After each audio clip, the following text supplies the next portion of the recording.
Topic किसके related है? Cell के रिलेटेड है। किसके रिलेटेड है? सेल। आज हम लोग किसके बारे में पढ़ेंगे? Cell divide. अब ये मैंने बनाया है पूरा स्ट्रक्चर सेल का। अब सेल के स्ट्रक्चर में आखिरकार होता क्या है या सेल होता क्या है? सेल हमारे पास पूरी बॉडी जो है वो हमारे पास किससे बनी हुई है? सेल से। किससे बनी हुई है? सेल से। और हमारे पास सेल के अंदर बहुत सारे क्या होते हैं? कंपोनेंट्स। क्या होते हैं? कंपोनेंट्स। सेल के अंदर जितने भी कंपोनेंट्स हैं उसे हम क्या कहते हैं? Cellular organisation. क्या कहते हैं? Cellular organisation.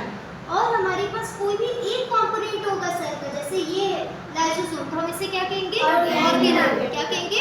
ऑर्गेनल। अगर पूरे सेल के अंदर जितने भी कंपोनेंट्स हैं तो उसको हम क्या कहते हैं? Cellular organisation. और अगर एक कंपोनेंट होगा तो उसे हम क्या कहेंगे? ऑर्गेनल। अब हमारे पास सेल की जितनी भी सेलुलर ऑर्गेनाइजेशन है वो कितने हिस्सों में डिवाइडेड है? 5। कितने हिस्सों में? 5। सबसे पहले सेल के बाद क्या बनता है? टिश्यू। सेल के बाद क्या बनता है? टिश्यू। टिश्यू से ऑर्गन, ऑर्गन से ऑर्गन सिस्टम, ऑर्गन सिस्टम से ऑर्गेनिज्म। अब हमारे पास पूरा जो ऑर्गेनिज्म है या पूरा ह्यूमन बॉडी जो है वो हमारे पास बनी हुई किससे? सेल से।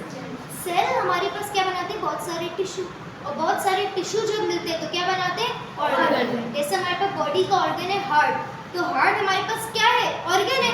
अब ऑर्गन से क्या बनता है? Organ system. हार्ट जो पूरा काम कर रहा है, हमारे पास ब्लड सर्कुलेट कर रहा है, तो वो किसमें इंक्लूड हो रहा है? सिस्टम में। तो हम लोग उसे क्या कहेंगे?